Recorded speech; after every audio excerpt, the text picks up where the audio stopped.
नमो अर्हन्ताणं नमो सिद्धाणं नमो आयर्याणं नमो वज्रायाणं नमो लोहे सवसाहूणम्। एक प्रकार से हमने वो प्रकरण पूर्ण किया है। अभी थोड़ा ये प्रकरण एक नया मोड़ लेगा। आज चर्चा चलनी है पूजन के 5 अंग संबंधी। जिस प्रकार वस्तु होती है उसके अंश है, उस अंश को हम कहते हैं अंग। जैसे शरीर है, ये शरीर जो हमें मिला है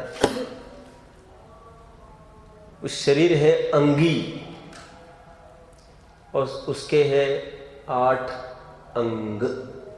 2 हाथ, 2 पैर, सिर, छाती, नितंब, पीठ। अष्टांग नमस्कार में हमने देखा था, आपको याद आ रहा है। अंग और अंगी ये कितने जन समझ रहे हैं मुझे बताना तो ये बस। Very nice. वैसे आपने और पढ़ा होगा सम्यक दर्शन के 8 अंग। वह अंग मतलब कोई शरीर ऐसे थोड़ी लेना है। अंग मतलब अंश।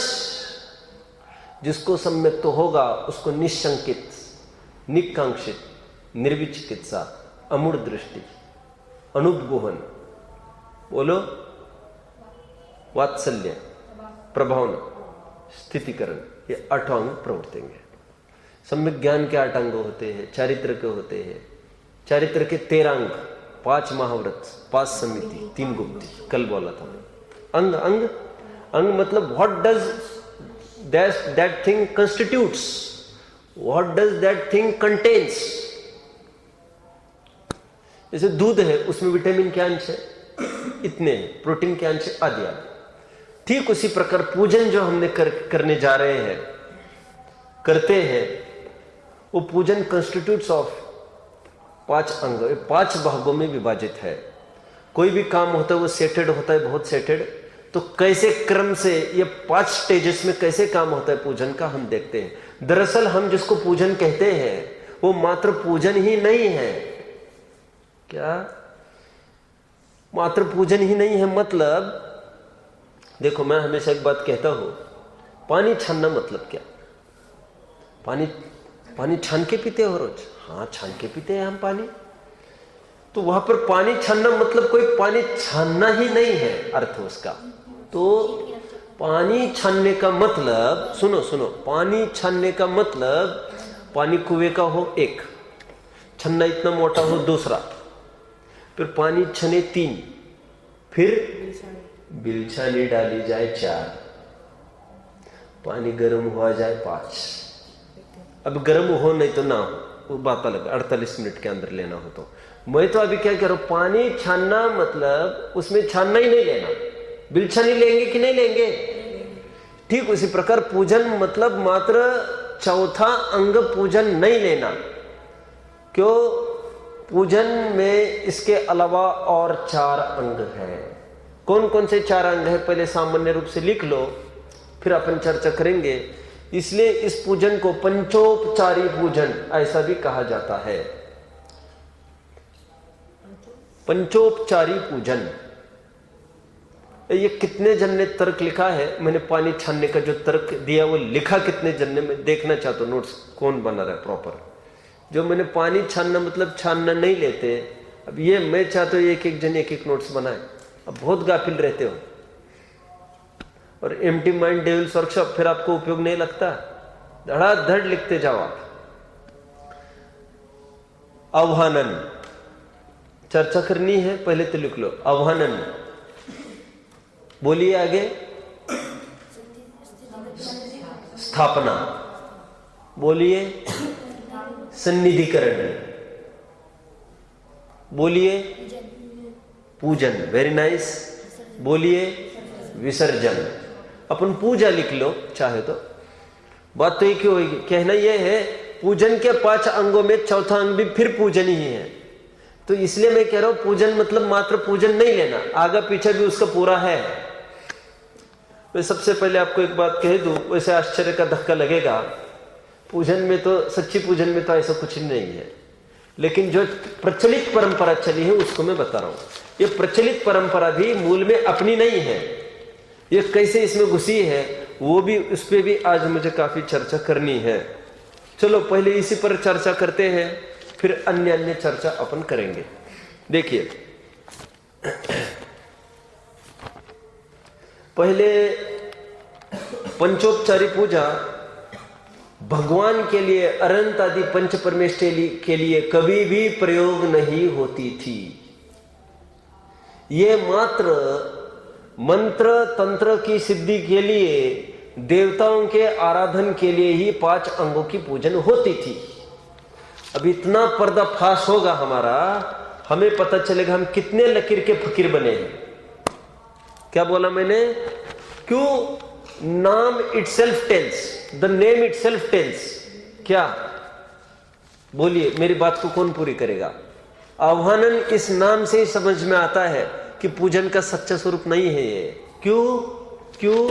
आह्वानन मतलब बुलाना, और बुलाए किसको जाता है? बुलाए किसको जाता है? जो हेल्प करने के लिए आए।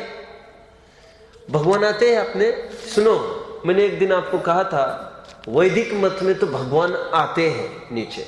यदा यदा ही धर्मस्य ग्लानिर्भवतु भारत अभ्युत्थानम धर्मस्य तदात्मानं सृजाम्यहम्। तदात्मानं सृजाम्यहम्, तब मैं अपनी रचना उस रूप कर लेता हूं, सृष्टि रूप मेरी रचना कर लेता हूं। कब?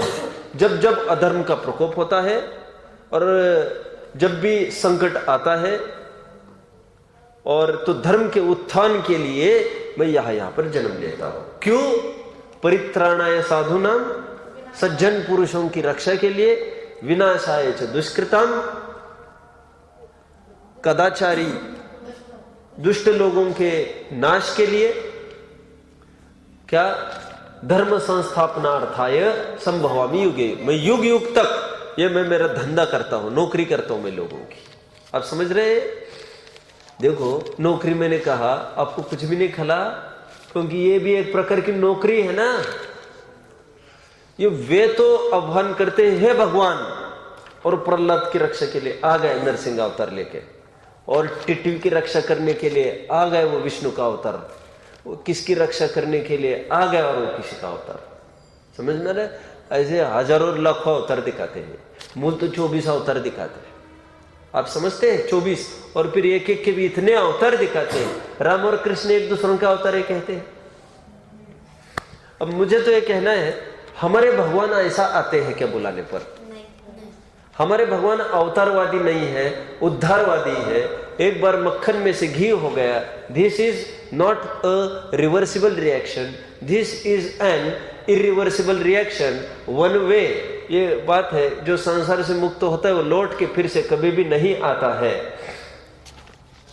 इसलिए बहुत टाइम पहले मैंने एक भजन सुना था, आपने सुना होगा, कोई साईं बाबा का। कहीं मैं एक जगह गया था, वहां पर ये कहते थे, मेरी बिगड़ी सुधारे। कोई बताए? कोई बता सकता है उसको? मेरी बिगड़ी सुधारे। और फिर क्या वो भजन तो इतना बकवास था, आगे खिचड़ी खिचड़ी क्या आ रहा था उसमें, क्या मालूम।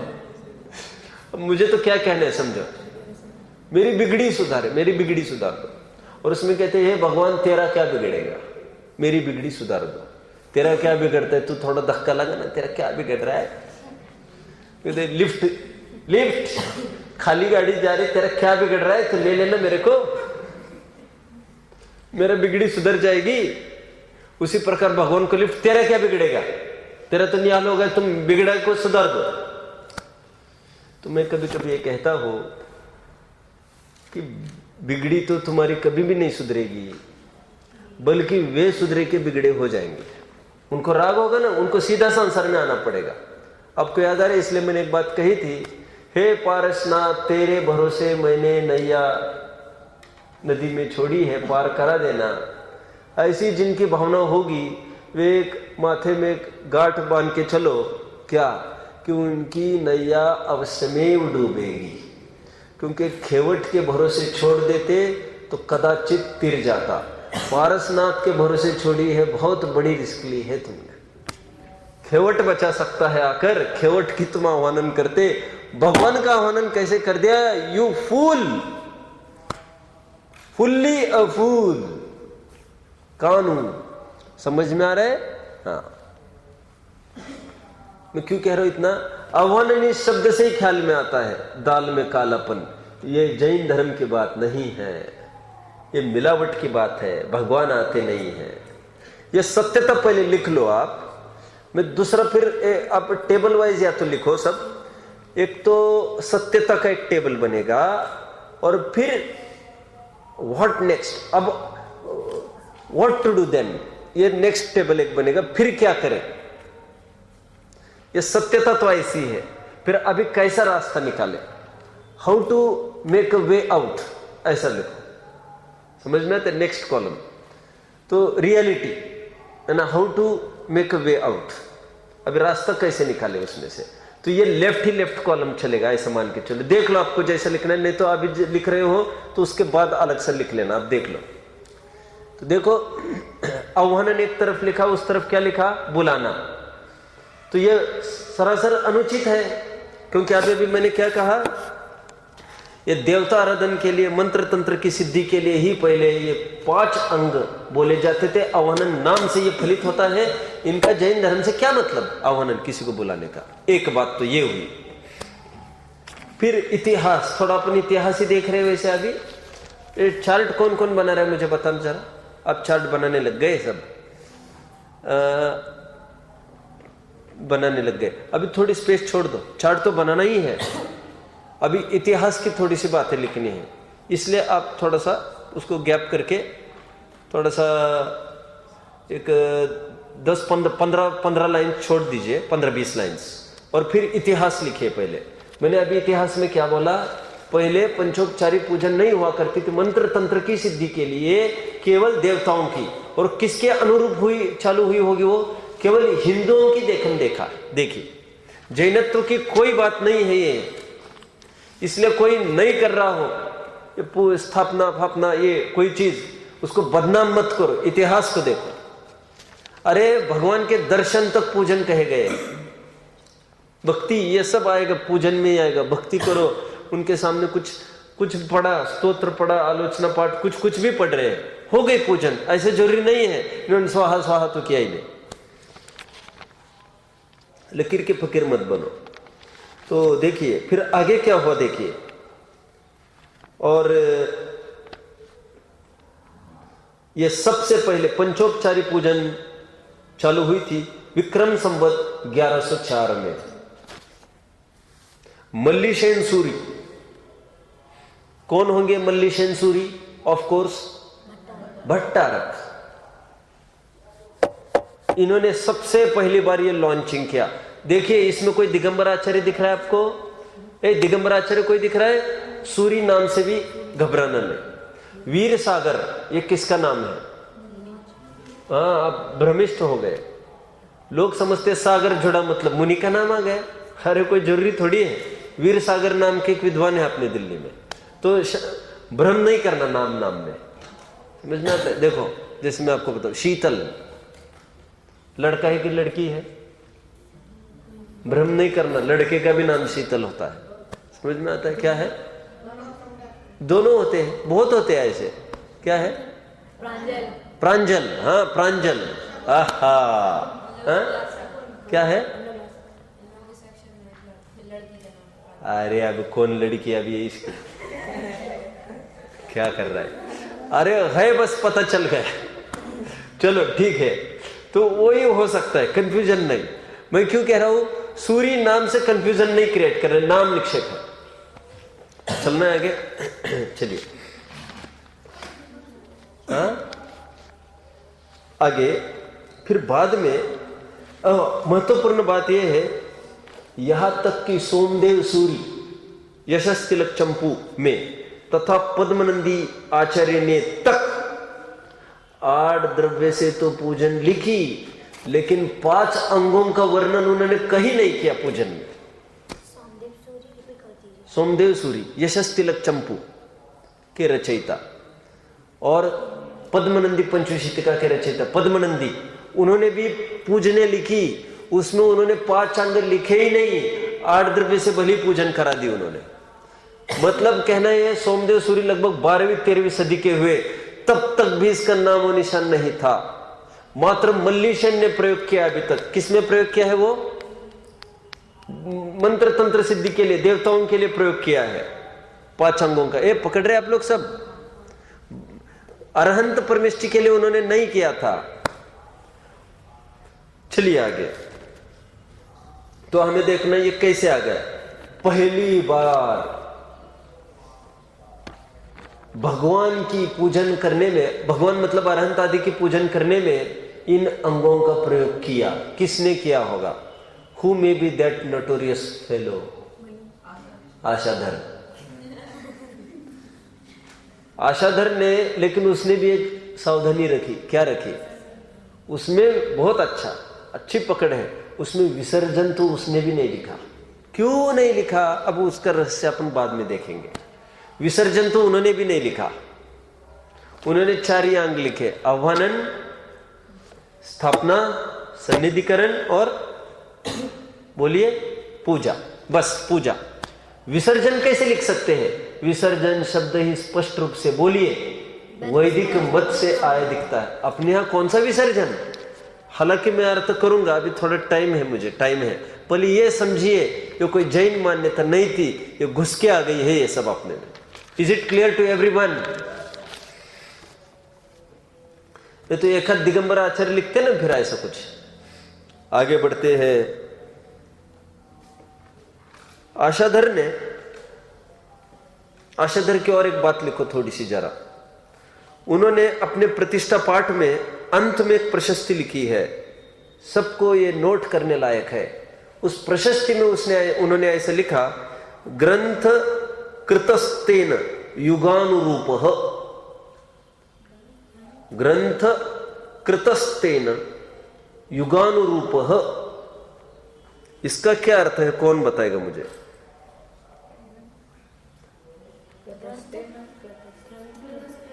ये ग्रंथ कृतस्तेन युगानुरूप, ये जो ग्रंथ में लिख रहा हूं ये युग के अनुरूप लिख रहा हूं, ऐसा स्पष्ट उन्होंने घोषणा की है। कोई ग्रंथ का आधार लेकर नहीं लिख रहा हूं। आज जो देखम देखी वही ऐसा उन्होंने लिखा। बाबा ये बहुत बड़ी सज्जनता है उनकी, बहुत बड़ी सज्जनता है। भला आदमी, भला मानस छे, भला मानस छे। नहीं तो वो भी लिखता केवली शुद्ध केवली भणितम, तब तो फिर खेल ही खत्म था। चलना आगे। अभी देखिए, लेकिन आशाधर ने जब शासन देव की पूजा की तो शासन देव की पूजा ने तो 5 अंग लिख दिए, और अरहंत आदि के इसमें तो 4 अंग ही लिखे। जिसको पढ़ना है मेरे पास है सब। मैं तो बहुत सारी मैंने तो थोड़ी जिनवानी कम ही लाई है यहाँ पर। 4-5 जिनवानी का तो इसमें नोट करके लाया मैंने। मैं इतना रिफर करता रहता हूँ। आपको देखने पुरानी पूजने कैसी होती थी, तो मेरे पास एक पद्मावती, कल्प पद्मावती की कैसी पूजन करी उसका पूरा मेरे पास है। पढ़ो, खूब मिलेगा। चलो आगे बढ़ना है। फिर बाद में सबसे पहली बार, अभी तक 5 अंग भगवान को किसी ने नहीं लिखे है ना, सबसे पहली बार फिर आशाधर के बहुत बाद हुए इंद्रनंदी, उन्होंने 5 अंग लिख दिए भगवान के लिए। इंद्रनंदी, फिर एक संधि, अब जानते नहीं इन भट्टारकों के नाम। फिर इन्होंने फिर भरमार, फिर चालू हो गए।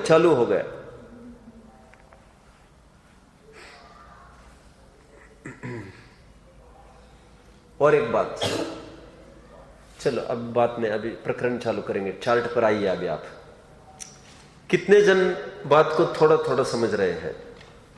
Very nice, very nice. तो अभी चार्ट पे फिर आइए आप। चार्ट पे मुझे कहना है आह्वानन जो लिखेंगे आप ऐसा करिए, आह्वानन 3 कॉलम बनने चाहिए। फिर तो तुमने क्या है, तुम दिमाग का प्रयोग नहीं करते। तुम पहला कॉलम तो एकदम छोटा बनाना चाहिए था आपको। पहला कॉलम अपने को 5 अंग लिखने ना मात्र, पहला इतना बड़ा बना दिया तुमने जिसमें मात्र अंग लिखने हैं, पहला कॉलम। दूसरा अभी छोड़ो, अभी और एक लाइन खींच लो बस उस तरफ, लेफ्टवर्ड्स, एकदम लेफ्टवर्ड्स। हाँ बस, पहला कॉलम एकदम छोटा चाहिए, वहां पर आपने को एकदम अंग के नाम बस लिखने हैं। सेकंड कॉलम होगा रियलिटी, थर्ड कॉलम होगा कि अप्रोच कैसा करें, टुडेज अप्रोच या possible approach. Possible approach is the very nice word. तो आह्वानन के लिए आप लिखेंगे रियलिटी। आह्वानन जैन धर्म में नहीं होता, भगवान आते वाते नहीं है, गला फाड़ फाड़ के बोलेगा कुछ होने वाला नहीं है। और सेकंड और एक बात लिखेंगे, और फिर यदि होता है आह्वानन तो वो देवी देवताओं का होता है, वो भी अपन नहीं करते, जो मंत्र सिद्ध करते वो। ऐसे दोनों अपेक्षा वहां पर लिखो, जिन्होंने किया है उनकी बात। अब रियलिटी में आओ, नहीं सॉरी अप्रोच में थोड़ा आकर खड़े रहो। अभी एक बात और है, अभी जो मैंने देवी देवताओं को बुलाया कहा ना, ये अपन भी करते हैं, अपन भी करते हैं उनको, लेकिन ये पंच कल्याणक में आह्वान होता है उनका। कितने जन ने बात को समझा? अभी मैंने एक विशेष बात कही है, मैंने ये कहा है अभी हम लोग भी बुलाते हैं देवी देवताओं को आह्वान करके, लेकिन पंच कल्याणक में। हम लोग मतलब हम लोग भी और स्वयं इंद्र भी, जब आओ आओ आओ तो आओ, वे कोई भगवान को नहीं था वो आह्वान, वो तो देवी देवताओं को। काय के लिए? पंच कल्याणक में तो सबको इन्विटेशन कार्ड दे रहे हैं हम। उसको क्या कहते हैं? चूल पाने का निमंत्रण। क्या बोलते हैं? चूल पाने का निमंत्रण कौन समझता है? चूल पाने निमंत्रण क्या है? सभी जन आना, पूरा परिवार, और एक ही जन को भोजन करने आना। क्या कहते हैं उसको? उसको क्या कहते हैं? हाँ? क्या?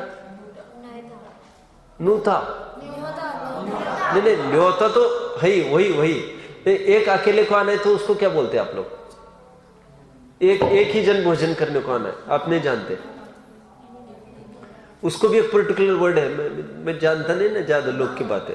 हाँ चलो आइए अपने अपने आह्वानन के आप क्या लिखेंगे? अभी अप्रोच कैसा करेंगे? अभी जो हुआ है सो तो हो ही गया है। अभी अप्रोच उसमें ऐसे लिखे आप सब कि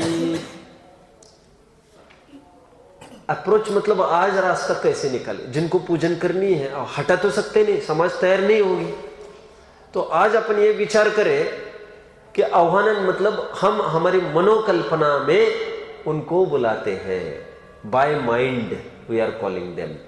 ओके, कल्पना के स्तर पर हमने उनको बुलाया। हम भी जानते हैं प्रॉपरली कि वे आएंगे नहीं, लेकिन यह हमारी पुकार, यह भक्ति का रूप है, भक्ति का व्यक्तिकरण है। ये सच्चाई नहीं है, यह भक्ति का व्यक्तिकरण है। यह आह्वानन में आप लिखेंगे। अब स्पष्ट ही नोट कर रहे होंगे, वहां पर कोई भी आप पूजन का खोलिए, वहां पर 3 लाइनें लिखे मिलेगी मंत्र वाली। वहां पर पहली लाइन क्या मिलेगी? अत्र अवतर अवतर संभोषट इति आह्वाननम। ये वहां पर वो सूत्र लिखे आप वहां पर आह्वानन के कॉलम में। अत्र, अभी मैं अर्थ भी बता रहा हूं, अत्र यहां, अवतर अवतर आओ आओ, यहां आओ आओ, फिर अभी नहीं, इसी को पूरा करो। संभोषट, देखो और एक मुझे बात करनी, संभोषट ये शब्द, संभोषट और वशट, ये शब्द भी ये डंके की चोट बोलता है, ये जैनियों का नहीं है। ये मंत्र तंत्र फंसा है इसमें, समझ में रहे? अपने यहां मंत्र के नाम पर नमोकार मंत्र है बस। चलो कहां तक आए? यहां आइए आइए, और संभोषट मतलब आइए आइए, ठहरिए। चलना आगे।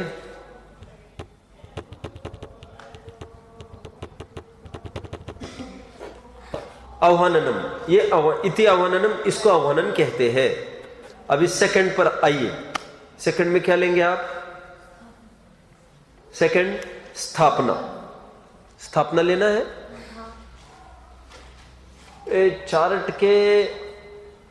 चार्ट ही पहले पूरा करूं कि पहले और भी साथ साथ जानकारी दूं? तो भी चार्ट ही पूरा करना है पहले, ठीक है।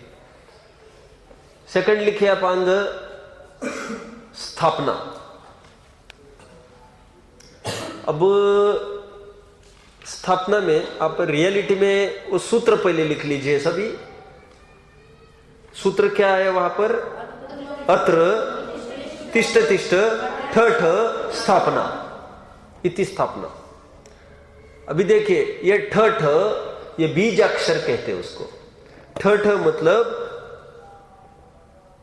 सदा के लिए, या रुकिए, ऐसे भी हो सकता है।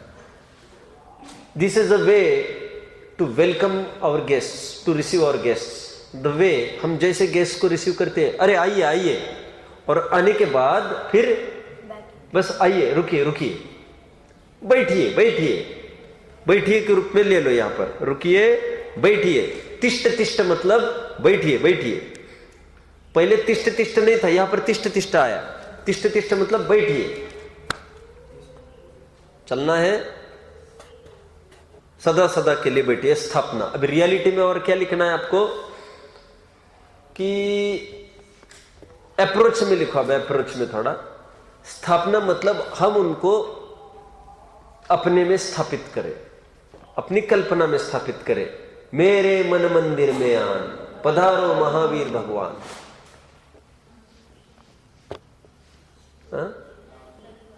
हाँ, मेरे नयन पथगामी बहुत में जो चर्चा चल रही थी वो वाले। और थोड़ी विशेष बात कहने वाला हूं आपको, लेकिन और एक पॉइंट लिखो अभी आगे। फिर आगे सन्निधिकरण लिखो। रियलिटी में स्थापना, रियलिटी में तो होती नहीं। अरे अब रियलिटी में नया कुछ नहीं आएगा, क्योंकि जब बुलाए नहीं जाते उनकी स्थापना क्या होना।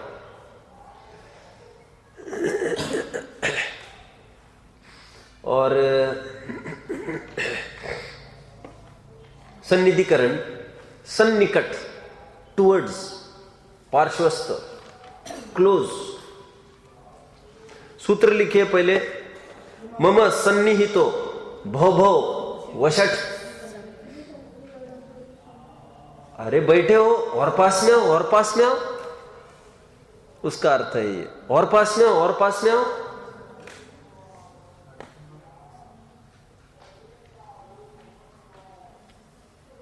तो देखिए, मैं अभी ये विशेष बात आपको चार्ट के अलावा तो थोड़ा लिखना पड़ेगा।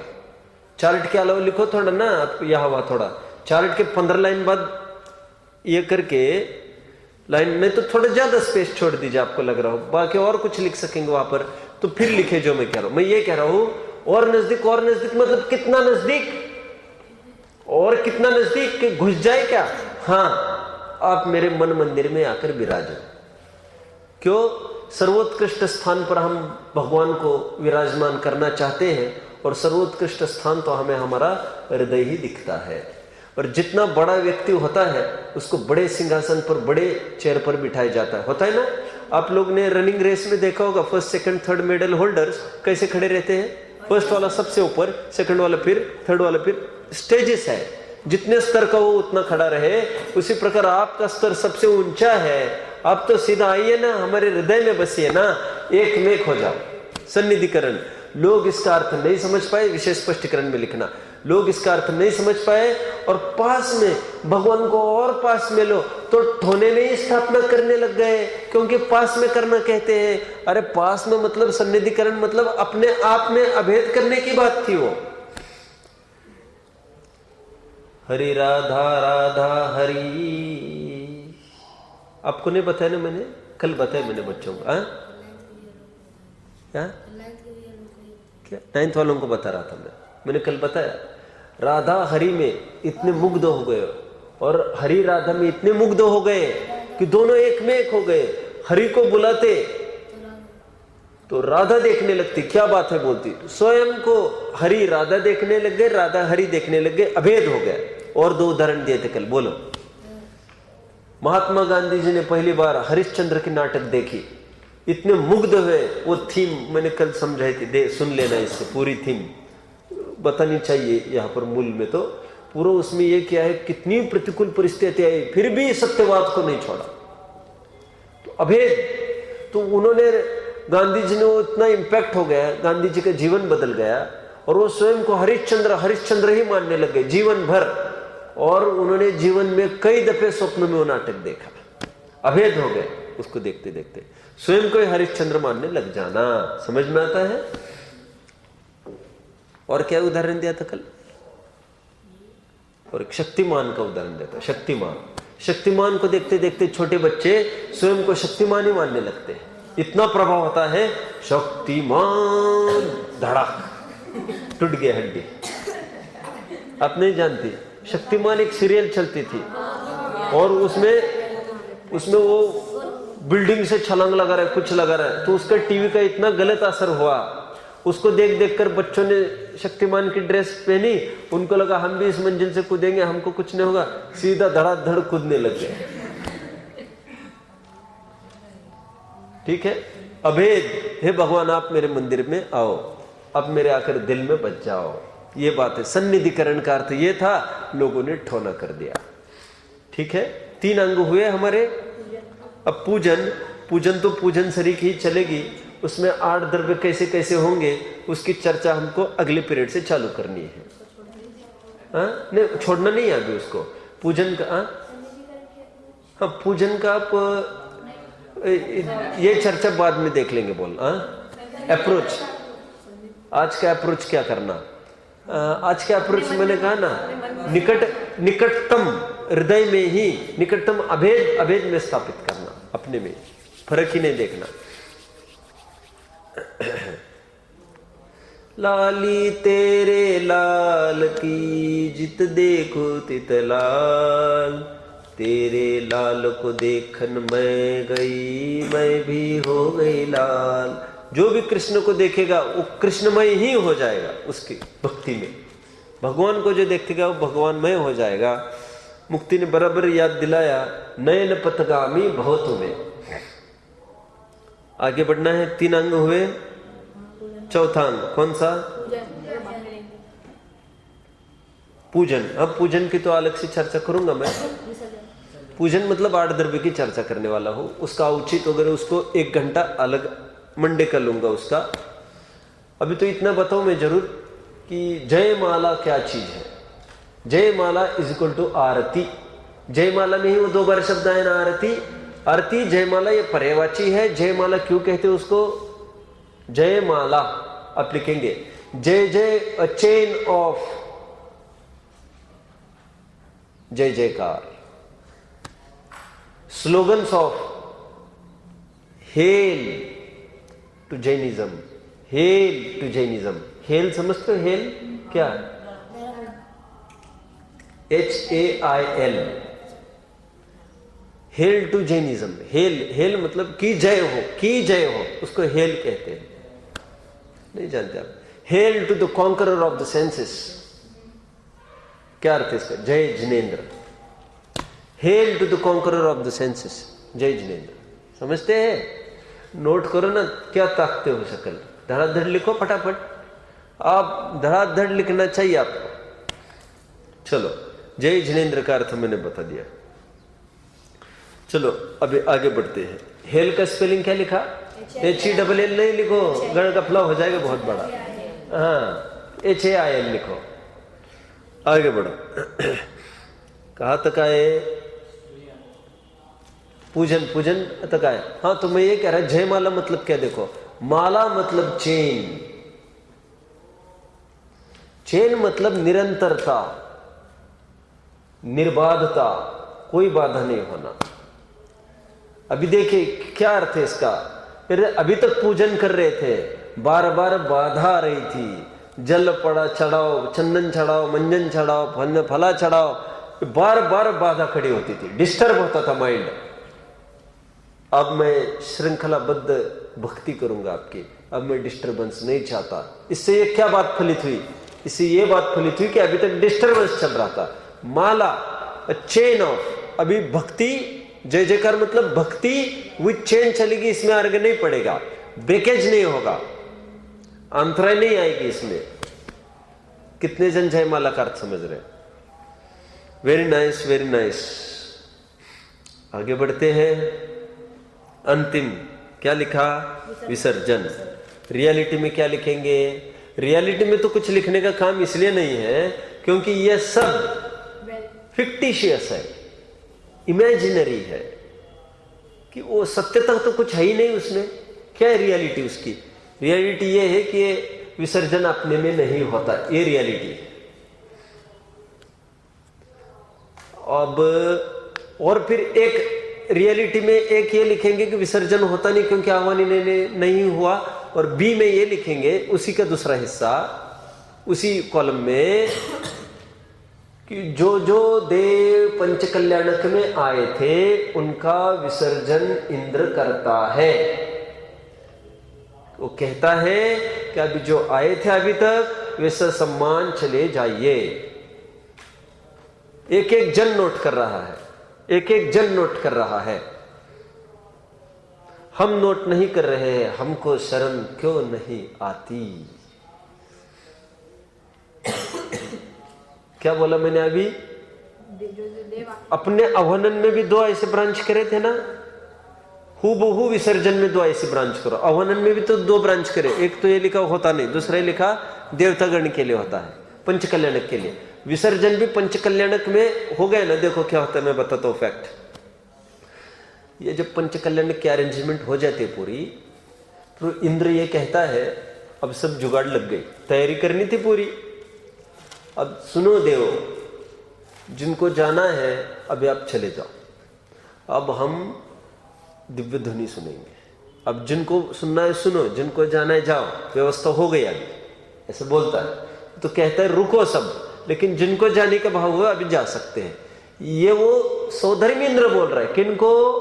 उन देवताओं को। वो है सच्चा विसर्जन पंचकल्याणक की अपेक्षा। इसलिए एक पाठ भी प्रसिद्ध हुआ, पुराने ग्रंथ में आता है, आए जो जो देवगण पूजे भक्ति प्रमाण। नहीं ज्ञान में किसी के सुना है? ये किसी जिनवानी में मिलेगा वो? जिनेंद्र अर्चना में क्या मिलेगा? जिनेंद्र अर्चना में नहीं मिलेगा। जिनेंद्र अर्चना में ऐसी चीजें थोड़ी है। वो तो या तो अपर पक्ष वालों के इसमें मिलेगा या तो पुराने इसमें मिलेगा। जिनेंद्र अर्चना वाले इसको चारा नहीं डालेंगे, इसमें कोई दम नहीं ना। चलो छोड़ो, अभी इतना लिख लो। आए जो जो देवगण भक्त क्या पूजे भक्ति प्रमाण, अब वे कुशल लेके जाइए। अब मुझे याद नहीं आ रहा है आगे की लाइन, इसलिए मैं कह रहा हूं अब कुशलता से जाइए जिनको जाना। ये है विसर्जन। बोलो फिर से।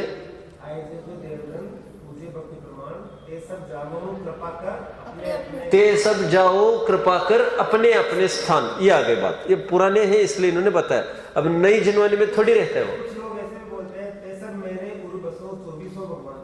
अच्छा, अभी बोलने लग गए होंगे फिर तो ये सुलझी होगी बुद्धि। लेकिन जिनेंद्र अर्चना में कुछ नहीं मिलेगा आपको ये। हाँ उसमें मिलेगा, जिन भारती संग्रह में। चलो ये दोनों बातें आ गई। एक तो क्या क्या बोला, दोनों बातें बताओ। आए जो जो देवगण, नीचे की लाइन बोलो, ते सब जाइए कृपा कर अपने अपने स्थान। और दूसरी बोले ते सब मेरे उर बसो 2400 भगवान। ठीक है, अब 2400 भगवान कहने में फिर वो आपत्ति पड़ जाती है।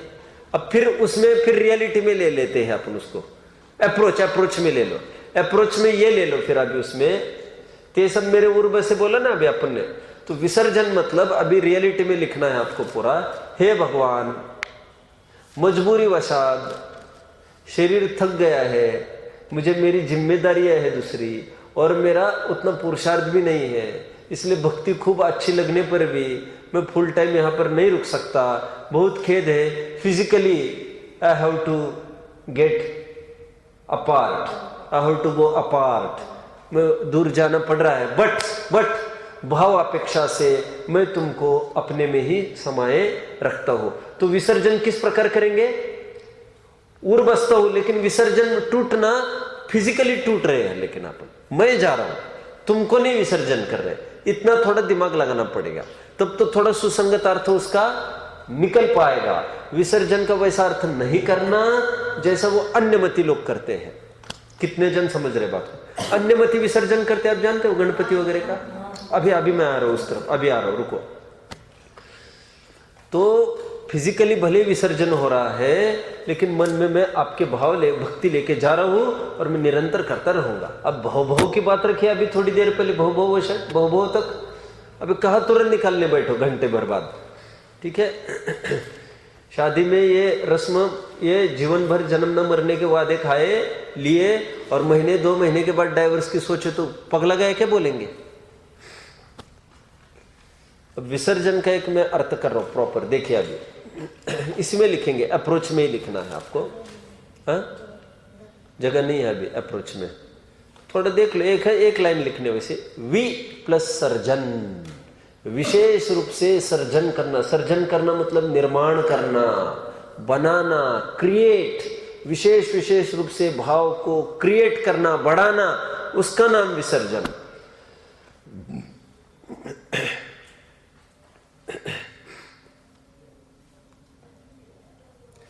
वि उपसर्ग 2 अर्थों में प्रयोग किया जाता है, आप जानते होंगे। तो या तो विशेष रूप से, या तो उससे रहित, विना।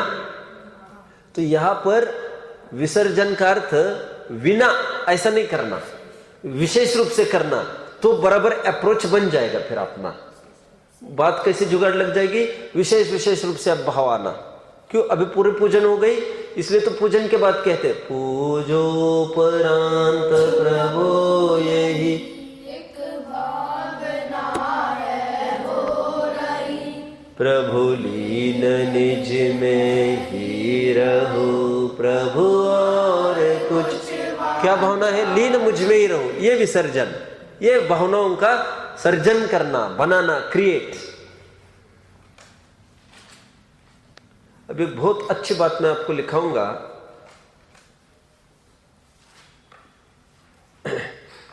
कहा गया, हाँ, विनोबा भावे का मैं ऑटोबायोग्राफी यहां पर लेके आया हूं। उसकी पेज नंबर 33 पर का कुछ अंश पढ़ के दिखाऊंगा।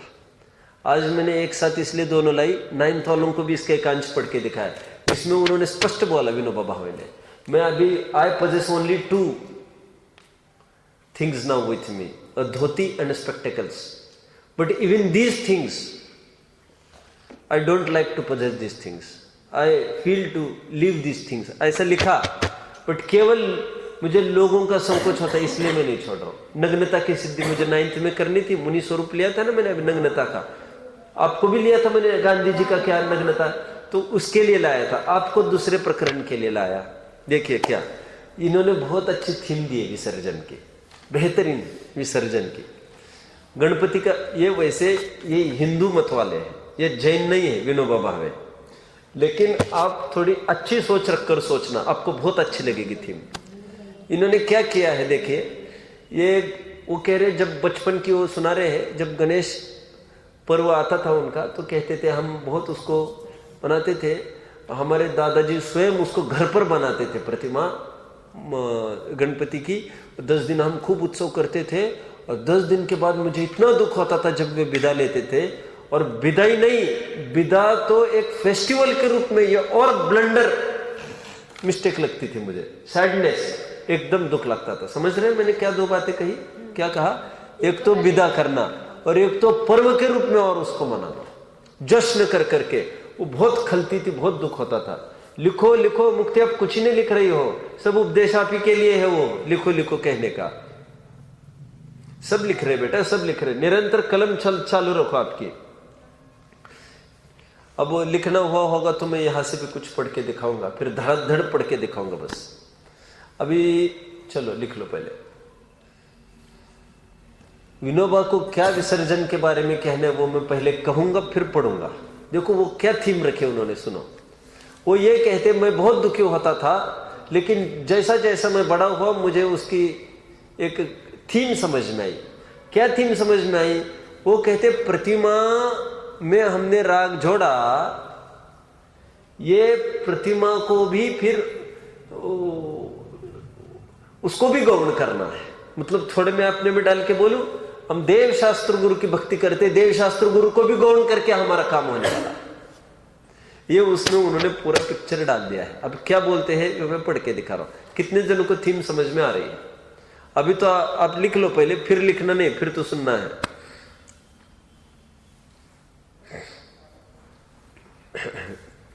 सुनिए अभी सब। मैंने बहुत सारे ग्रंथ लाए हैं आज मुझे सब पूरा करना है। 4 ग्रंथों को और देखना है। देखिए, for the festival of Ganesh Chaturthi we installed an image of Ganapati. Installed, स्थापना, in our home. Grandfather used to make it himself with the help of us children. We would prepare sandalwood paste and he would use it to make the image pratima. After it was installed, there was puja and aarti, and for the next few days the house had a festive air. फिर पूरा माहौल वैसा हो जाता था, festive मतलब एक पर्वमय, जोशमय। But then on the 10th day, the image was taken away and immersed in water. When I was a child, this used to make me very sad.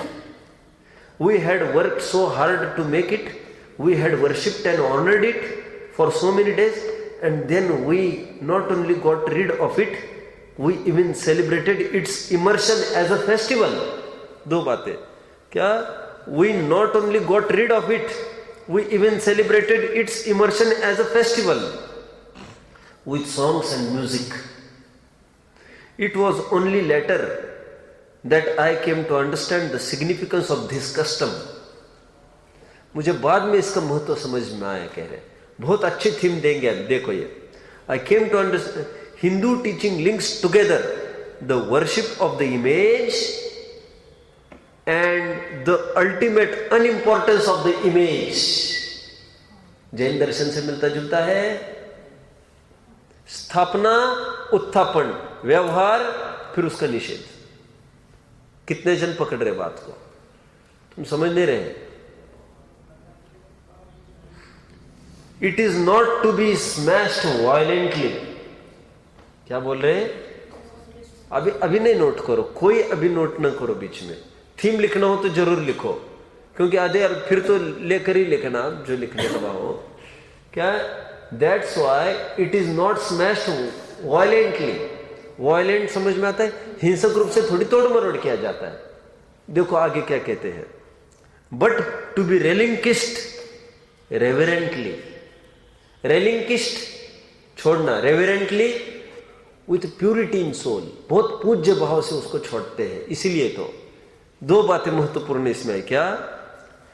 Links together, Hindu teaching links together the worship of the image and the ultimate unimportance of the image. और फिर और एक बात, the practice of invocation, immersion is a symbol of great beauty. क्या कह रहे? ये जो विसर्जन करते हैं वो सौंदर्य का प्रतीक है। क्यों? सभी जगत से मोह छोड़ने का ये प्रतीक है। बहुत सुंदर उन्होंने डाला है इसमें। We must seek the detachment. Seek मतलब search the detachment which will enable us to relinquish when the time comes our own best creations. हमने हमारी की हुई सुंदर सुंदर चीजें टाइम आने पर छोड़नी पड़ती है और उसके लिए हमको तैयार रहना पड़ता है। ये शिक्षा हमको उसमें मिलती है। कितने जनों को ये अच्छा लगा? वेरी नाइस थीम है ये। अच्छा लगा नहीं? इतनी ये लगभग 20 लाइन्स में है ये थीम पूरी। और जिसको चाहिए पेज नंबर 33 पर ये पढ़ सकेंगे, लिख सकेंगे। जिसको जो चाहिए अच्छा थीम मिल जाएगा। आइए अपने प्रकरण में लौट आइए। मुझे आज कुछ महत्वपूर्ण बातें भी लिखानी है, जिसके पीछे मैं आज बहुत सारे लेके आऊँ, फिर मुझे संभव नहीं होगा। देखिए, मुझे आज 10 मिनट में महत्वपूर्ण 2 बात करनी है। मुझे ये कहना है कि A stand up, PIG stand up, चलो पीछे। ये PIG बने थे आदमी। PIG समझ में आता है? मुंह बिल्कुल टेढ़ा कर लिया था इन्होंने आदमी।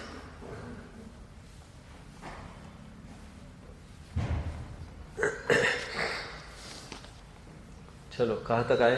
हाँ, अब कुछ ग्रंथों में देखेंगे आपको पूजन के 6 अंग दिखेंगे। कितने? 6 अंग दिखेंगे। सब भट्टरकों के ही है वे भी, खासतौर पर आज के। तो 6 अंग कौन से दिखेंगे, कोई बता सकता है मुझे? उसका रहस्य भी मैं बताऊंगा थोड़ा। आपको पहला अंग बड़ा दिखेगा, पहला, और पहला अंग है उनका अभिषेक। इस प्रकार उनके 6 अंग, बाकी के यथावत।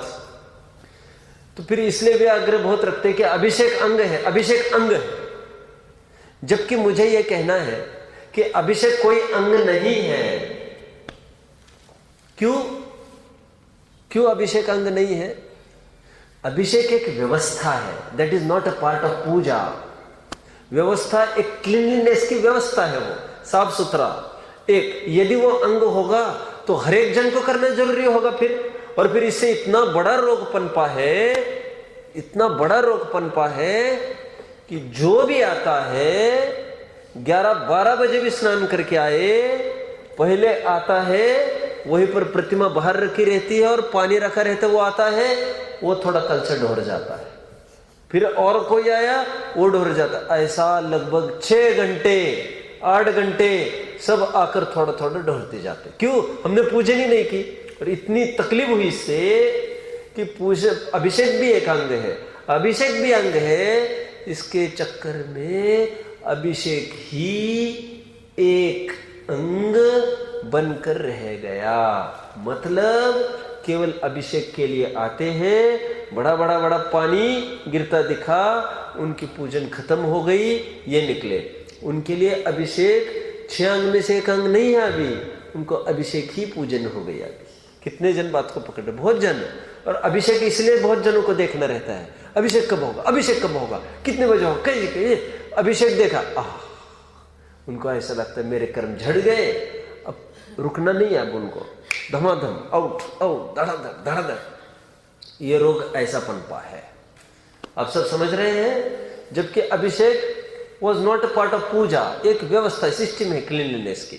जैसे अपन स्नान करते वैसे एक वस्तु है। मुझे एक महत्वपूर्ण बात बतानी अभी, जिसके पीछे अभी ये सब खोलूंगा। प्रश्न है, क्या भगवान के चरण स्पर्श हम कर सकते हैं क्या?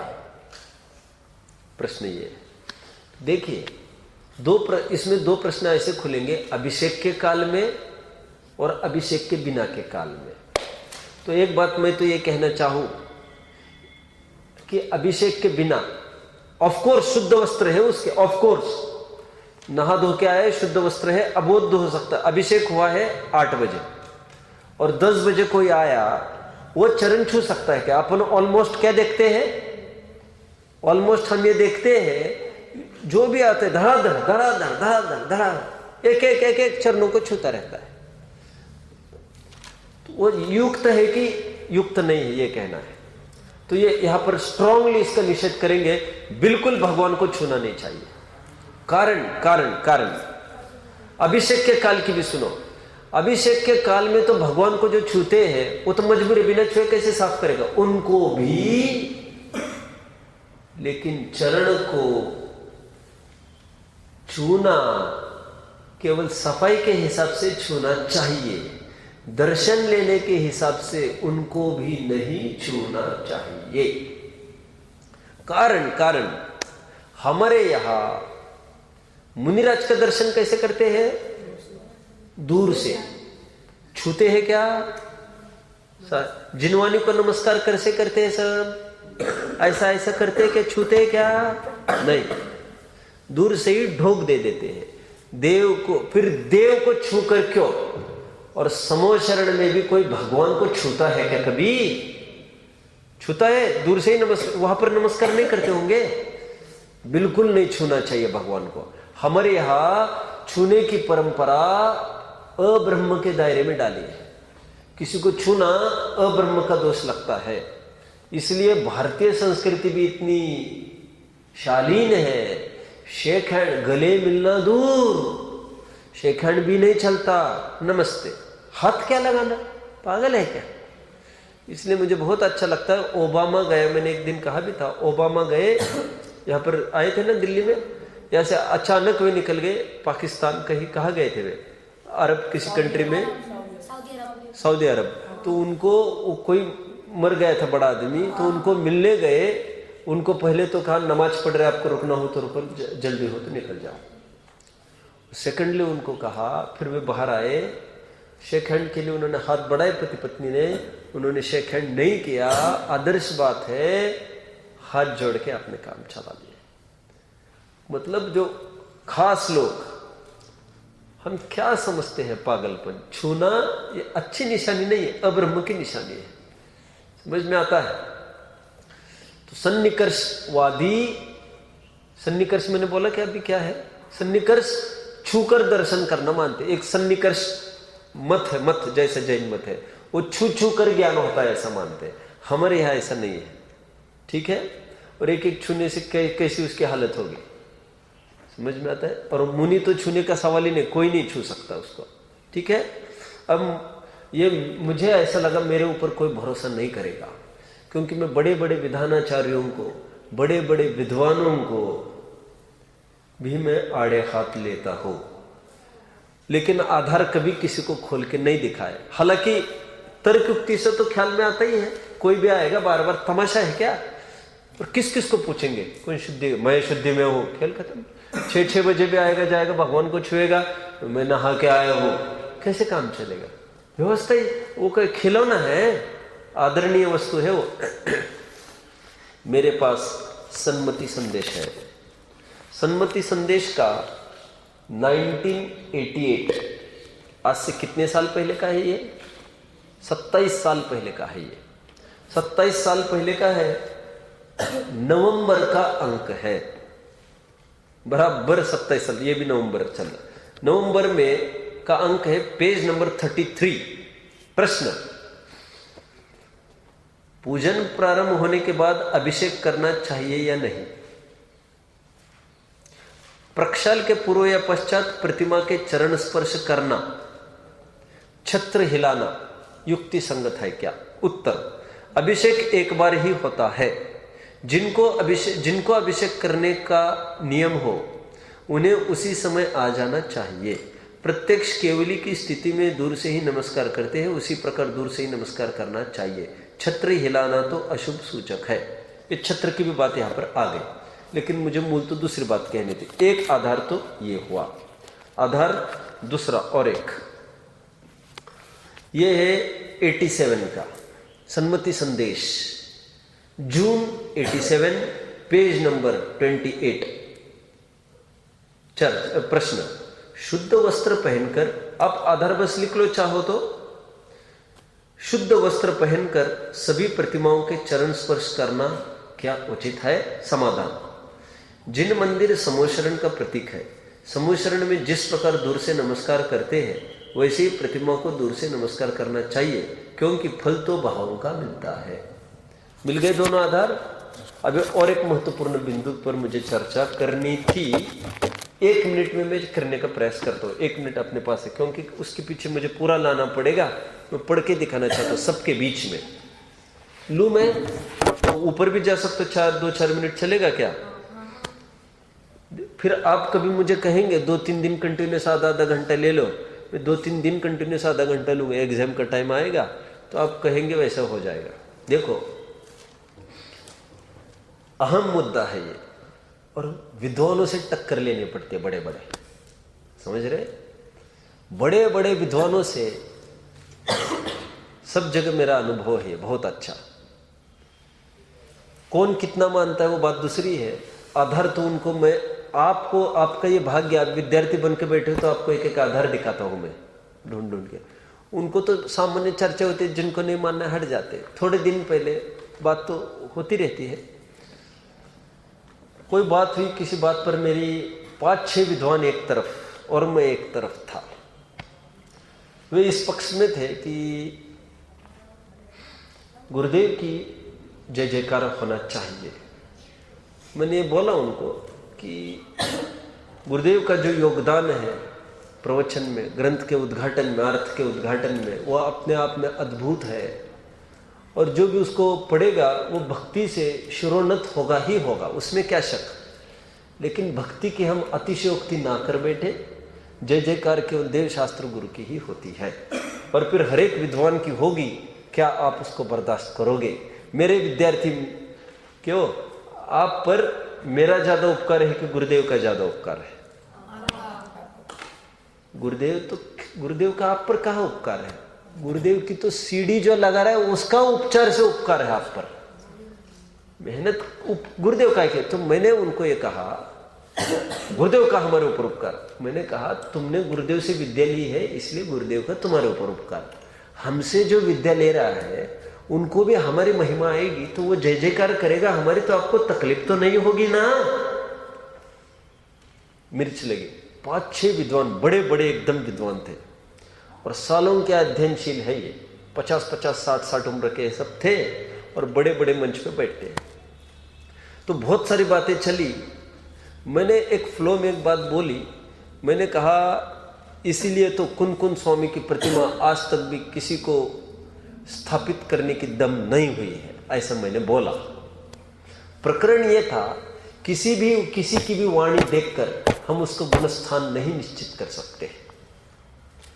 क्या जैसे मेरी वाणी बराबर आगम को लेकर है, इससे यह निश्चित नहीं होता कि मैं चौथे गुणस्थान वाला हूं, इससे यह निश्चित नहीं होगा कि मैं 5वें वाला हूं। केवल वचन से गुणस्थान नक्की नहीं होता। किसी का ध्यान आ रहा है तो मैंने कहा कुन देव की वाणी प्रामाणिक है, इसमें कोई शक नहीं, इससे हम उनका गुणस्थान निश्चित नहीं कर सकते। और जब तक तीर्थंकर की वाणी में स्पष्ट ना आए कि ये भव्य जीव मोक्ष को जाएगा और उसका ये नाम होगा, तब तक हम उसकी प्रतिमा स्थापित नहीं कर सकते। जैसे महापद्म का उन्होंने उल्लेख किया, ये महापद्म तीर्थंकर बनेंगे तो हम महापद्म की प्रतिमा तो विराजमान कर सकते हैं। कितने जन पकड़ रहे मेरे बात? मुनि अवस्था में या तो तीर्थंकर गणधर की जो मोक्ष को गए हैं, या तो उनकी वाणी में आया हो कि ये मोक्ष जाएंगे, उन्हीं की प्रतिमा विराजमान हो सकते, अन्य की नहीं। इसलिए कुन की भी नहीं। एकदम फिर और मिर्च चढ़ गई। क्या बक रहा है? समझ में आता है? तो मुझे लगा आपको पढ़ के देखो। यहां पर देखिए, यहां पर ये सम्मति संदेश 77 कितने वर्ष पहले का है? 77 मतलब ये 38 साल पहले का, 38 77 का ये मंत्र है। पेज नंबर है 21 और मंत्र है इसका। आपको तो क्या कोई खास आवश्यकता तो आपको है नहीं, लेकिन आप लिख लो। ऐसे पंडित जी ने कहा ये इतने मात्र से आपका काम नहीं चलेगा कहीं, ये लाओ बोलना, फिर हम बात करते हैं। जुलाई 77 की पत्रिका है, 21 पेज पर। इसमें एक प्रकरण, एक बड़ा आर्टिकल लिखा है, मुनि मूर्ति प्रतिष्ठा। हुआ क्या है? प्रकरण एक कोई मुनि हुए होंगे, समाधि हुई होगी, उनकी प्रतिमा स्थापित की किसी ने, तो उसको लेकर बवाल मचा है। तो अपने लोगों ने यह बोला है कि मूर्तियां स्थापित नहीं करना चाहिए ऐसे मुनि की। तो क्या बोल रही है देखो, मैं कुछ अंश पढ़ रहा हूं। कुछ वर्षों के पूर्व जैन समाज में तीर्थंकर अथवा मोक्षगामी बाहुबली की मूर्तियां ही बनाई जाती रही है। चक्रवर्ती भरत की अधूरी मूर्ति श्रवण बेलगोला के सामने वाले पहाड़ पर है। इसके अतिरिक्त कुंद अकलंक, भूतबली, पुष्पदंत, विद्यानंदी, उमास्वामी आदि अनेक महान आचार्य मुनि हुए, पर उनकी कहीं भी मूर्तियां नहीं है। क्या इस युग में उनके भक्त नहीं थे? पर न उन महान आचार्यों को अपने प्रदर्शन ख्याति की भूख थी और न भक्त शास्त्र विरुद्ध कोई कार्य कर सकते थे। हमारे सामने आदर्श तीर्थंकर का ही होता है, वे ही तरन तारण है। देव शास्त्र गुरु पूज्य है, पर गुरु भी वे ही पूज्य है जो सबके आदर्श हो सकते। फिर उन्होंने खंडन किया, जो कोई भी मुनि की, अरे सब अपने अपने मुनि की करने लग जाएंगे और सब अपनी दुकान का माल कहाँ खराब होता है, सबको अच्छा ही लगता है। तो ये मुझे पढ़ के दिखाना था, बात फलित हुई। और पूरा लेख है 2 पेज का, आप इसको जब चाहे पढ़ सकेंगे। पूरा ईयर मैंने दे दिया, बाकी की चर्चा अपन कल करेंगे। ओम नमः।